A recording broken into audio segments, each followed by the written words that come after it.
Les essentiels du sport, bonsoir à tous, top départ, on est de retour pour une nouvelle semaine et un nouveau partenaire, il s'agit de la compagnie fiduciaire, je suis ravi d'accueillir Grégory Dupont, l'un des 4 associés, bonsoir Grégory. Bonsoir Rémi. Alors effectivement, durant toute cette semaine, on va parler sport parce que vous avez un certain nombre de collaborateurs qui sont des sportifs de haut niveau. Exactement, on a des champions dans le cabinet, on a également de la famille de champions, donc on les a sélectionnés pour ton émission. Absolument, et puis dans quelques minutes, tu vas nous parler effectivement de vos spécialités ici à la compagnie fiduciaire avec pas moins de 80 collaborateurs, je crois, hein, c'est à peu près ça. Hein. Exactement, 85. 85 exactement. pour être précis. Et puis je suis ravi d'accueillir Bruno Bézia. Bonsoir Bruno. Bonsoir Rémi. Le rédacteur en chef de Sud-Ouest qui est également partenaire de ces essentiels du sport. Alors on revient sur les résultats sportifs de ce week-end. Alors ça a été un mauvais week-end pour le rugby sur le bassin, un bon week-end pour les footballeurs. On va d'abord évoquer le ballon ovale avec en National 2 le RCBA qui se déplaçait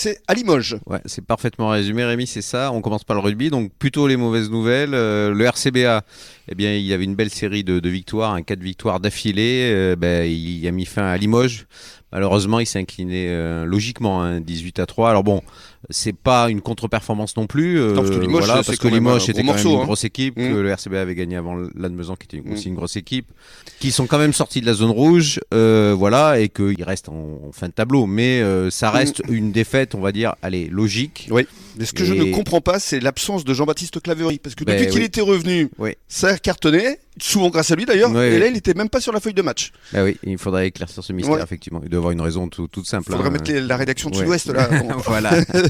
Alors effectivement, ils sont inclinés 18-3 et on en reparlera avec Jérémy Irigoyen-Berry, l'entraîneur des espoirs, qui sera avec nous durant la semaine. On parle de l'UAGM, alors là encore, malheureusement une débâcle face à Salles. Bah ouais, c'était le grand derby, match retour, Gujan recevait Salles. Salles confirme lui qu'il a bien sa place dans cette poule fédérale. Il a écrasé ce derby incontestablement. 39-9. C'est pour Gujan, c'est confirme malheureusement leur place de lanterne rouge. Ils n'arrivent pas à s'en sortir. C'est compliqué. Ils vont essayer. C'est ce qu'a dit l'entraîneur d'ailleurs dans nos colonnes ce matin.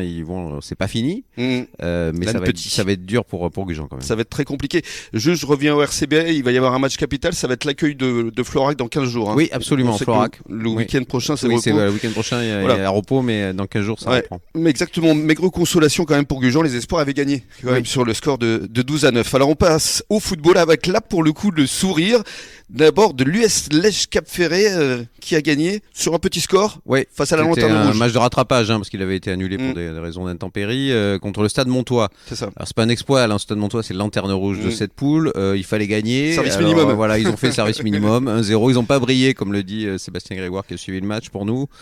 Mais pour Lège, l'important sont les points et cette 5e victoire d'affilée quand même dans cette poule, ce qui les place assez bien à la 5e place. Et puis en Régional 1, le FCBA accueillait le Stade Bordelais 2. Voilà, Stade Bordelais 2, plutôt une bonne performance pour le FCBA avec un but de Enzo Giuliani. Le FCBA s'est imposé face à ce Stade Bordelais, une courte victoire, mais quand même une victoire importante. C'est important parce que effectivement. Stade Bordelais 4e. Parce que le Stade Bordelais 4e, donc c'était important de l'emporter. C'est une bonne nouvelle dans ce qui est une course à la première place. Et donc le FCBA reste devant le Stade Bordelais.